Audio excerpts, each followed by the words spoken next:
Na semana passada, nós começamos a estudar esse livro, As Obras de João Calvino. Eu até expliquei um pouco como funciona. É um lançamento da editora Cliri.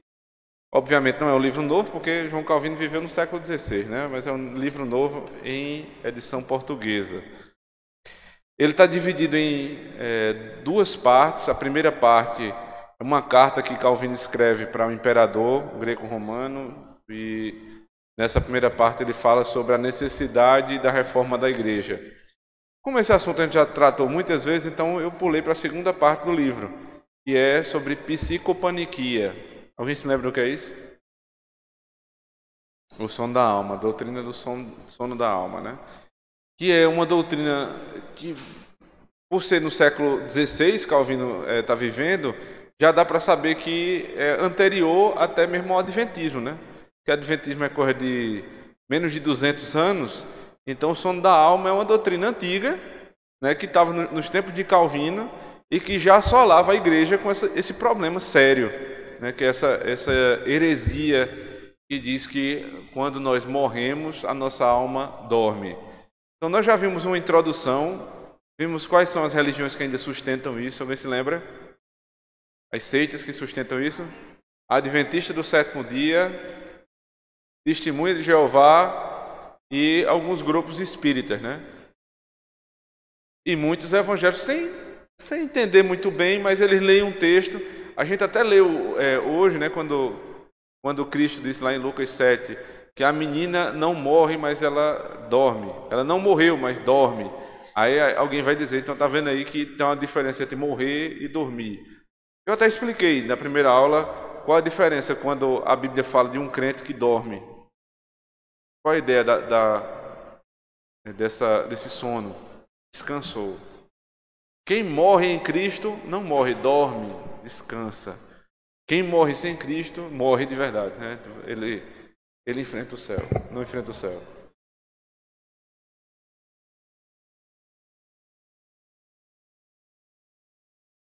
Perfeito. E ela inclusive vai despertar no Senhor, né?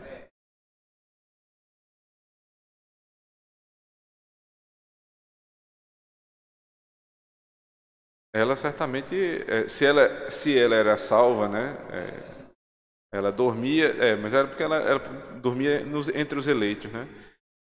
Só se pode ser salvo por um único, de uma forma, na antiga e na nova aliança, em Cristo. Não se salva de outra forma, né? Ou na promessa da vinda, ou na promessa de que ele já veio e vai voltar, mas sempre em Cristo. O que vai diferenciar a salvação do Antigo para o Novo Testamento é só a progressão da revelação. Nós temos mais revelação a respeito de Cristo hoje do que eles tinham na Antiga Aliança. Era salva. Ela morreu em Cristo e descansava, né? Hoje a gente vai falar sobre habitação terrena, da habitação terrena. E seria, assim, uma refutação óbvia, né? Mas eles não veem como tão óbvia assim. Qual é o ponto aqui de Calvino? Veja só, se alguém começa a dizer que a nossa alma, quando você morre, ela dorme, então eu passo a entender, por lógica até, que é melhor viver do que morrer. Porque que vantagem tem na morte, se na morte eu não vou ter consciência? Qual é a vantagem que tem você morrer? Dormir. Quando você está dormindo, que vantagem você tem, né? Eu não vou perguntar isso não, porque tem gente aqui que vai dizer que tem vantagem. Mas você não está consciente, você não sabe o que está se passando. O bom de dormir é quando você acorda renovado. Mas o fato de estar dormindo, você não sente absolutamente nada.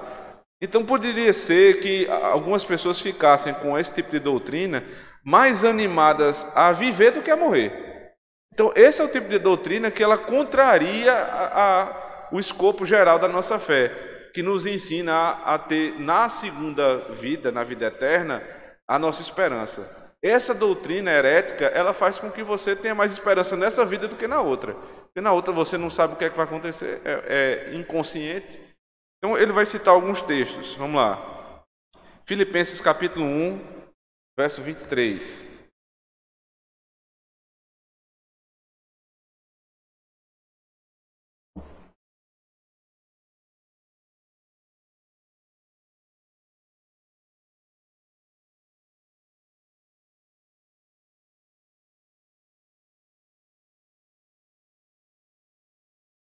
Alguém lê, por favor?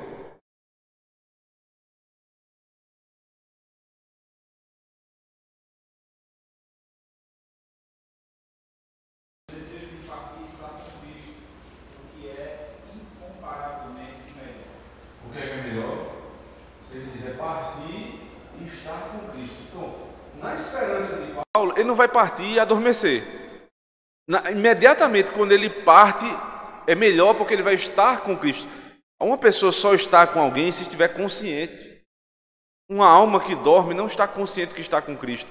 Então, ela passou dessa vida para outra, conscientemente. Aí Calvino vai dizer assim, comentando esse texto: quando o apóstolo anela partir e estar com Cristo, porventura pensam que ele deseja cair em profundo sono, sem sequer sentir mais nenhum desejo por Cristo?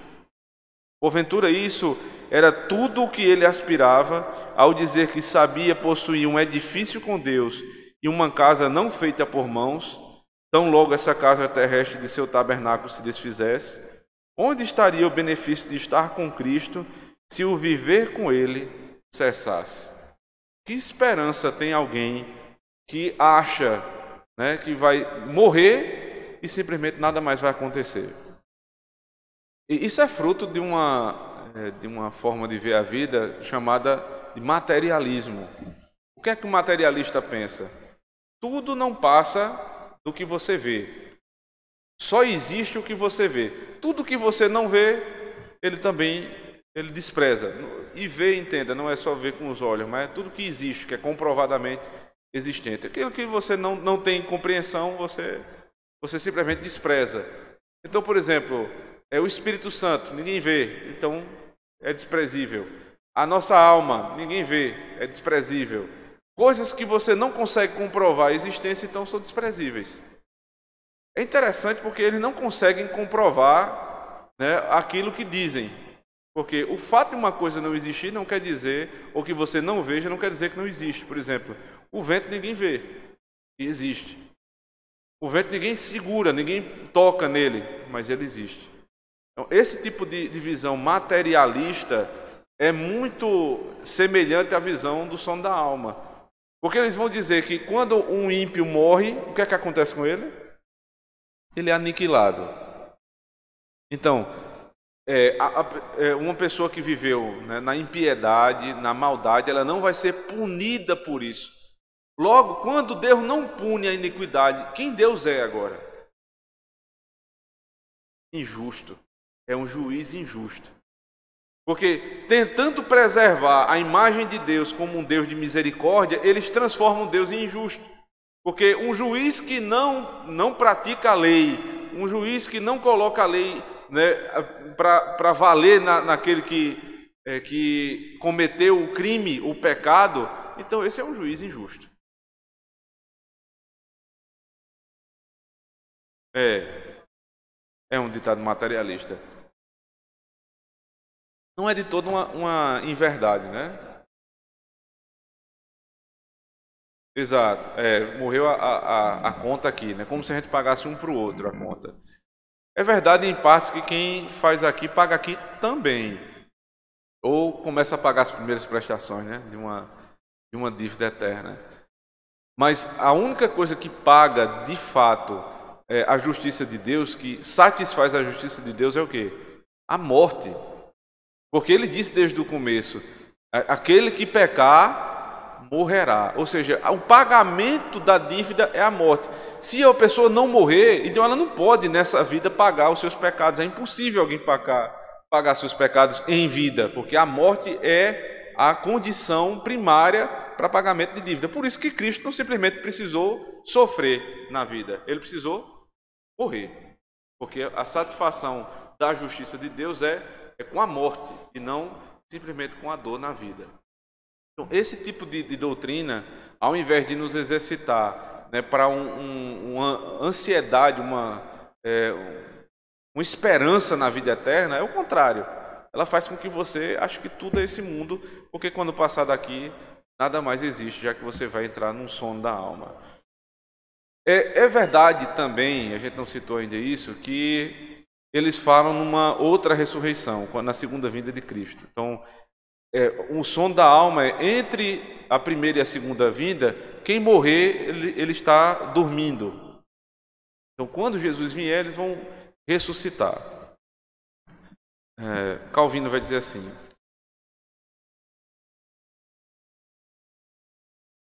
ele está citando o texto de Lucas, aí ele diz: daí Lucas adicionar. Deixa eu ver qual o texto que ele está citando. Ele vem com Mateus e Marcos, aí ele diz, vamos lá, Mateus capítulo 12, Marcos capítulo 12, perdão, verso 27. Vou pedir alguém para ler.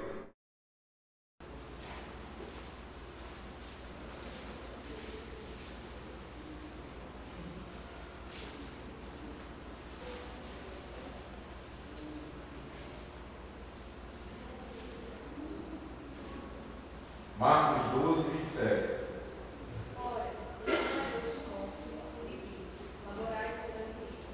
Deus não é Deus de mortos e sim de vivos. Ou seja, se alguém morreu e não ressuscitou de alguma forma, Deus não pode ser Deus dessa pessoa.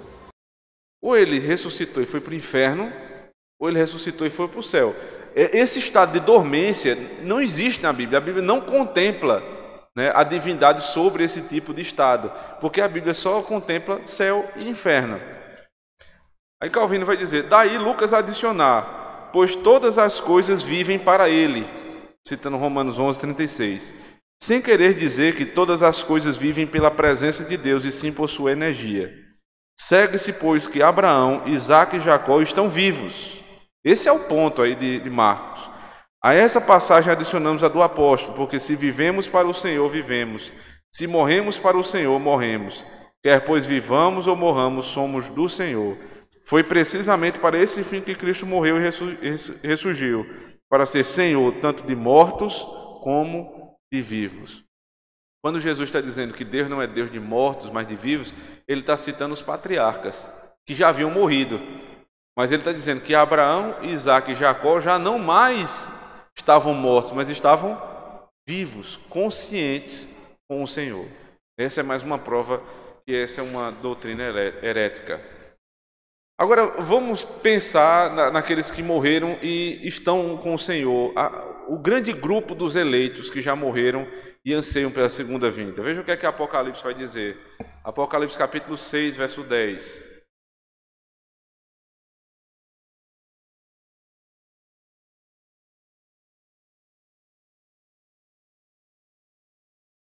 Dez e 11.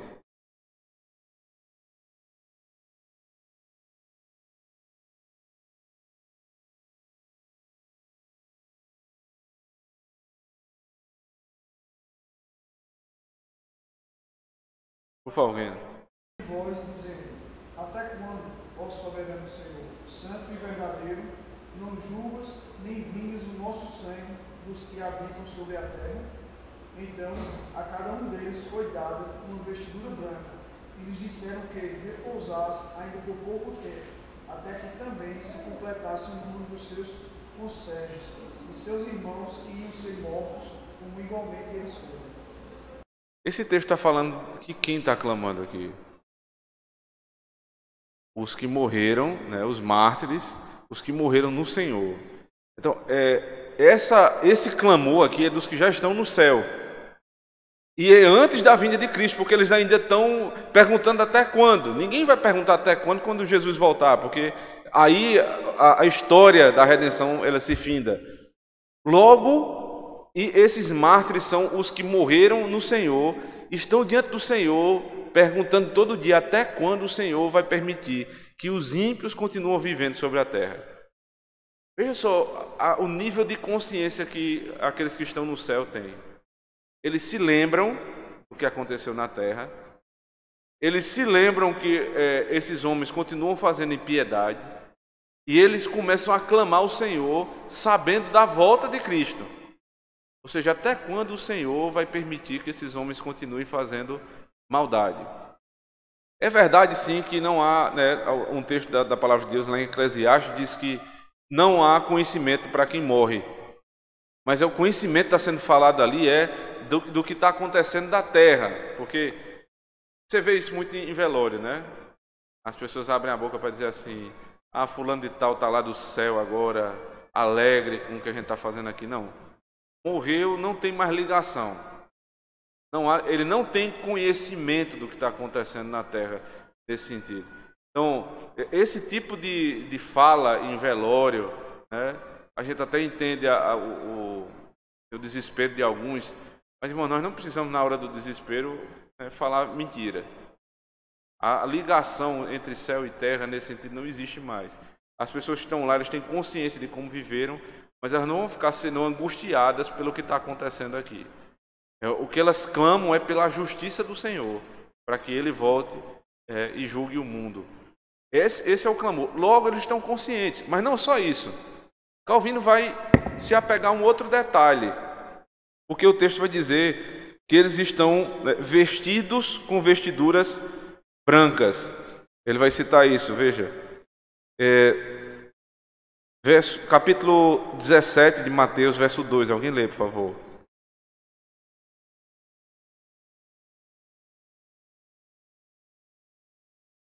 Capítulo 17, verso 2. Mateus.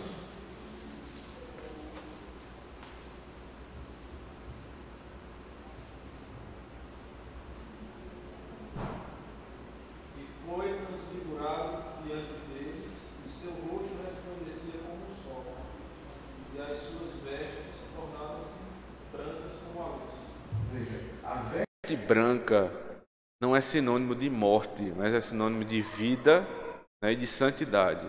É o que está sendo dito aí em Mateus capítulo 17.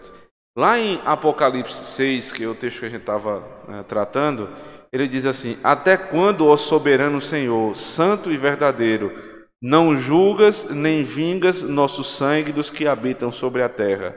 Então a cada um deles foi dada uma vestidura branca, e lhes disseram que repousassem ainda por pouco tempo. O que é dito é: descansem no Senhor, Ele vai julgar os povos, e são dados a eles roupas brancas para viverem no Senhor em santidade. Logo, a consciência deles não é para que eles fiquem se martirizando ainda mais no céu, porque o que o anjo disse foi: se acalmem, descansem no Senhor e glorifiquem o Senhor, se jubilando já com a vida que vocês têm agora. A roupa branca quer dizer justamente isso. Eles estão vivendo em santidade, né, e em tranquilidade com o Senhor. Então também não é verdade que não há consciência depois da morte. Por fim, o último texto, que talvez seja o maior debate e a maior falácia de todas. Lucas, capítulo 22, verso 42.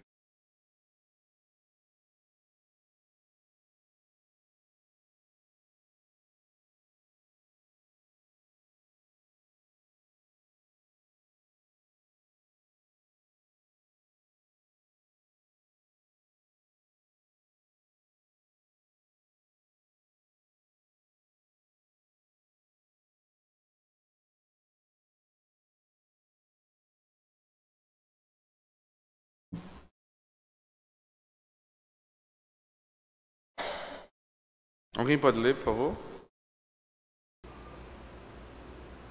Pai, se queres, passa de mim este caso. Contudo, não faça a minha vontade. Eu acho que o texto está errado no livro. Hoje mesmo estarás comigo no paraíso. Mas só quero um pouco. Eu colocar errado aqui. Mas de capítulo 23. A edição do livro colocou Lucas 22, 42, colocou: hoje mesmo estarás comigo no paraíso. Está errado. 23, Pode ler, 23, pode ler, pessoal. Jesus lhe respondeu: em verdade, digo hoje estarás comigo no paraíso. Alguém diz assim: um dos golpes mais fatais contra o dogma desses homens dorminhocos é a resposta que foi dada ao ladrão que implorou misericórdia. Ele orou assim: Senhor Jesus, lembra-te de mim quando vieres em teu reino. E ouviu a resposta: hoje mesmo estarás no paraíso. Aquele que está em toda parte promete estar presente com o ladrão. E ele promete o paraíso porque aquele que assim desfruta de Deus tem a plenitude de deleite. tampouco o deixou fora por uma longa série de dias. Ele o convida ao desfrute do seu reino naquele mesmo dia. Qual é a falácia deles, né? Dizem, um dia para o Senhor é como 1000 anos. Esse texto é usado para tanta coisa, né? Para validar tanta loucura. 2 Pedro 3,8. Porém, eles não se lembram de que Deus, ao falar ao homem que se acomoda ao senso humano, não são informados de que na Escritura um dia é usado para 1000 anos. Quem escutaria um preletor que, ao sustentar que Deus faria algo hoje, explicasse imediatamente isso como significando milhares de anos?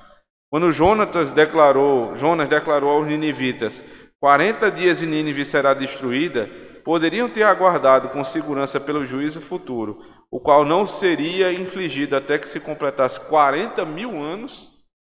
É irônico até isso, né?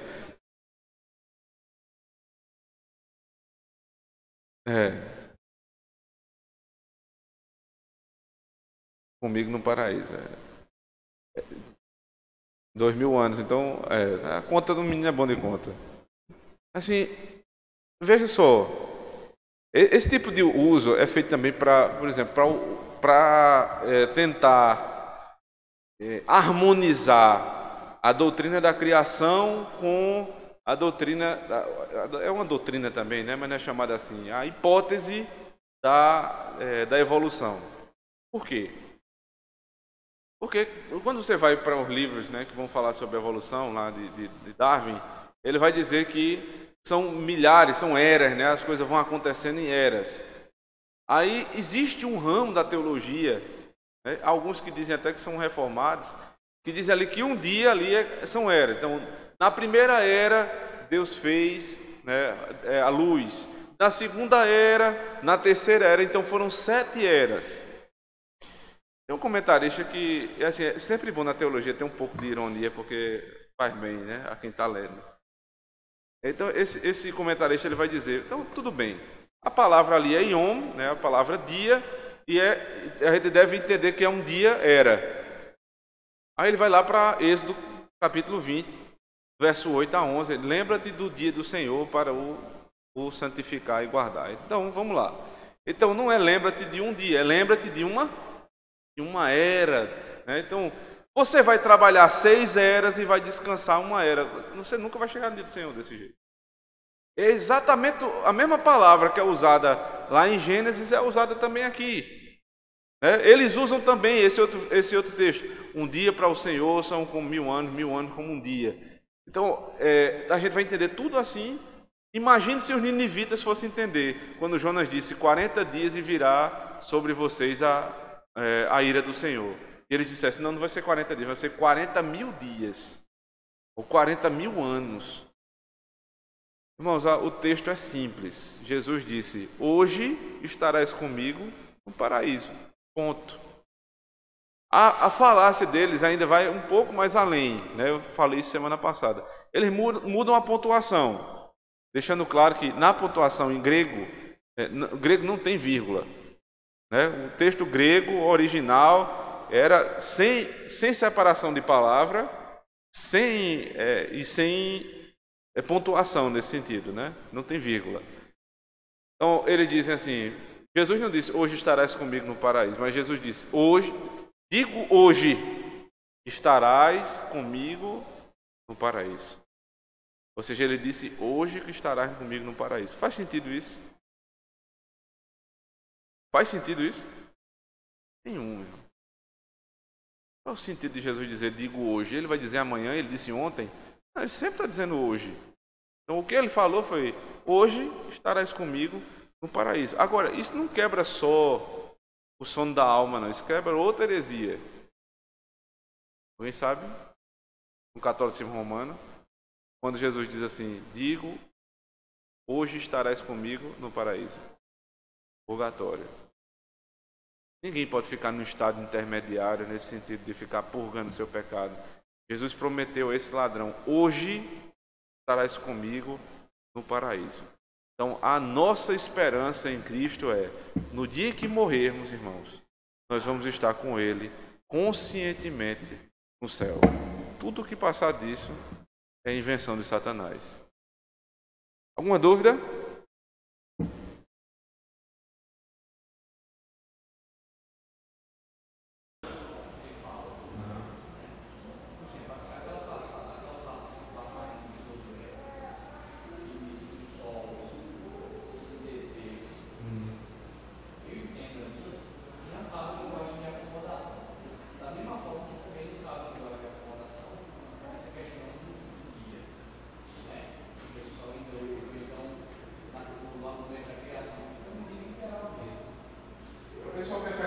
Como é aquele que o sol se deteve para dizer que a Bíblia errou. O ponto é esse, é dizer que o sol não anda, quem anda é a terra. Então a Bíblia está errada.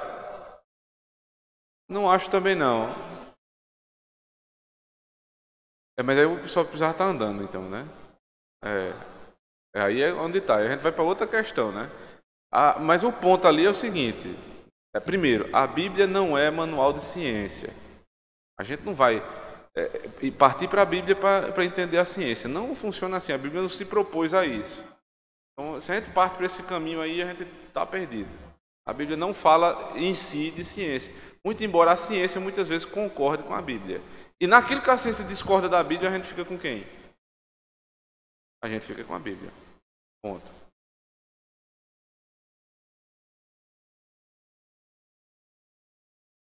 Se for para ser literal, Paulo disse a Timóteo, e ele não mandou ir para o médico, né? Mas o tratamento da época é acrescenta um pouco de vinho, né, à tua dieta para melhorar o teu estômago.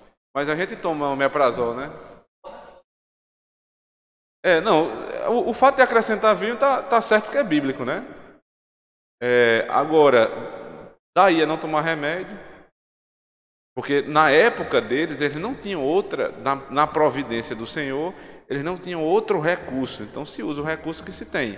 Se hoje a gente tem omeprazol, pantoprazol e todos os zols aí possíveis, a gente usa vinho, não tem problema nenhum, mas a gente toma remédio também. Vai no vinho, né? Ok, irmãos. Alguma dúvida sobre esse...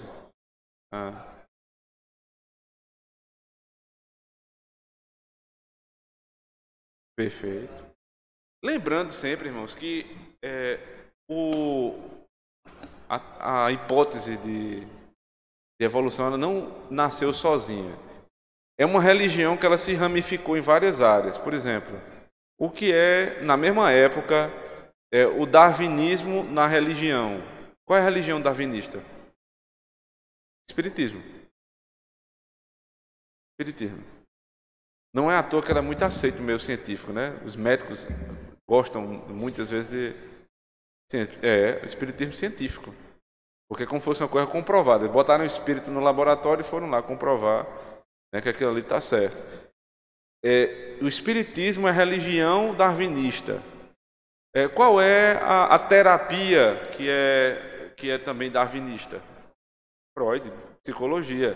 Você vai buscar a solução dos seus problemas em você mesmo, porque você está evoluindo, né?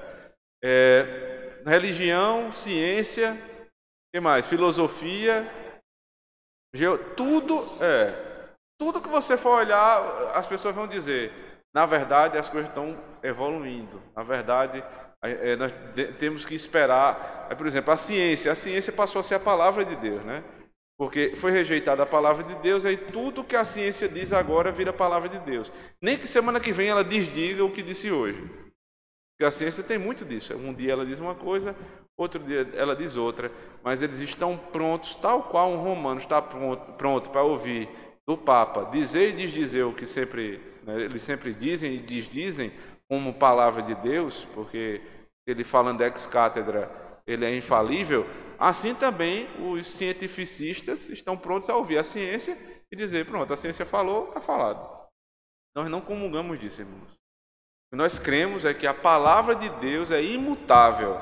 E toda vez que a ciência se levanta contra a palavra de Deus, nós ficamos com a palavra de Deus.